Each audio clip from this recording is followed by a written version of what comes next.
Sur la Terre, où l'on recherche en permanence la rapidité, les hommes, les véhicules et les technologies les plus performantes ressemblent à des escargots dans un cosmos où règne la vitesse de la lumière. 300 000 km par seconde, c'est la vitesse de la lumière. Plus exactement, 299 792 km et 458 mètres par seconde. Autrement dit, en une seconde, la lumière parcourt 299 792 km et 458 mètres. Il lui faut seulement 8 minutes et 13 secondes pour parvenir du Soleil jusqu'à nous. Un peu plus de 4 ans depuis Proxima du Centaure, l'étoile la plus proche du système solaire, et à peine 1 milliardième de seconde pour aller de l'écran que vous regardez jusqu'à vos yeux. La lumière se déplace à 300 000 km par seconde. C'est tout simplement incroyable. Si elle décrivait un cercle autour de la Terre, elle pourrait en faire le tour 7 fois en une seconde. C'est hallucinant. Et certaines expériences montrent bien que la lumière voyage plus vite que n'importe quoi d'autre, y compris le son. Une conséquence intéressante de la grande vitesse à laquelle se déplace la lumière, c'est qu'on voit un éclair tout de suite, alors qu'on entend le tonnerre un peu plus tard seulement. Mais la vitesse de la lumière a aussi ses limites quand on la replace dans un endroit aussi vaste que l'univers. La vitesse de la lumière semble incroyablement rapide à l'échelle humaine, mais en termes d'astronomie, c'est rikiki.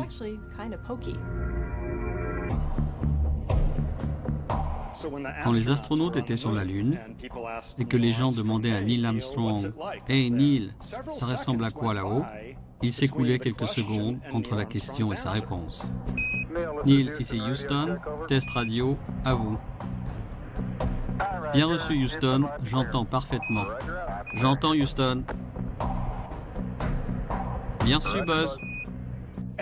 Et ce n'était pas parce qu'il réfléchissait à sa réponse qu'il y avait ces quelques secondes, mais parce qu'il fallait 1,3 secondes pour que le signal arrive à la vitesse de la lumière jusqu'à Neil Armstrong. Et cela prenait de nouveau 1,3 secondes pour que sa réponse revienne par onde radio. Cela faisait 2 secondes 6 au total, sans même prendre le temps de réfléchir. Ces 1,3 secondes qu'il faut à la lumière pour aller de la Terre à la Lune ne sont rien à côté de la durée nécessaire pour atteindre d'autres corps célestes. Pour aller du Soleil à la Terre, par exemple, la lumière prend plus de 8 minutes. Si le Soleil devait disparaître à l'instant même, s'il s'évanouissait soudain, il faudrait 8 minutes avant que nous en ressentions l'onde de choc et que nous en voyions les effets. La vitesse de la lumière étant limitée, la communication avec un vaisseau spatial très éloigné de la Terre devient un véritable défi.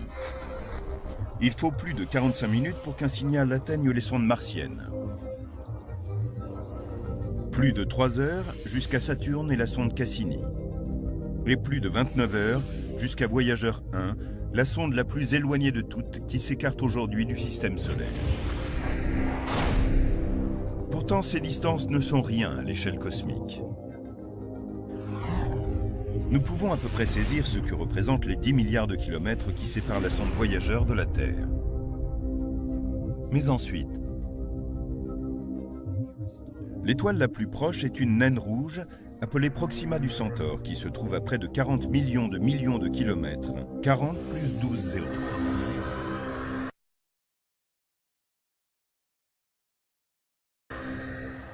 On me pose souvent la question suivante. En tant qu'astronome, comment appréhendez-vous ces énormes distances, ces nombres immenses? Et je réponds que je n'y arrive pas. Le cerveau humain est impuissant à envisager des chiffres de cette grandeur. J'ai essayé d'écrire le nombre de zéros qu'il faut pour écrire la distance en kilomètres de la Terre à la première galaxie, pour voir à quel point ce chiffre était long. En tant qu'astronome, nous devrions passer toute la journée à écrire des zéros si nous n'avions pas fixé une unité plus pratique, l'année-lumière. Elle équivaut à peu près à 9600 milliards de kilomètres. C'est la distance que parcourt la lumière en une année. Utiliser l'expression année-lumière pour marquer des distances ouvre une autre perspective sur la vitesse de la lumière. Sirius, l'étoile la plus lumineuse, est à 8,6 années-lumière de la Terre. Ce qui veut dire que nous ne la voyons pas telle qu'elle est aujourd'hui, mais comme elle était il y a 8,6 ans.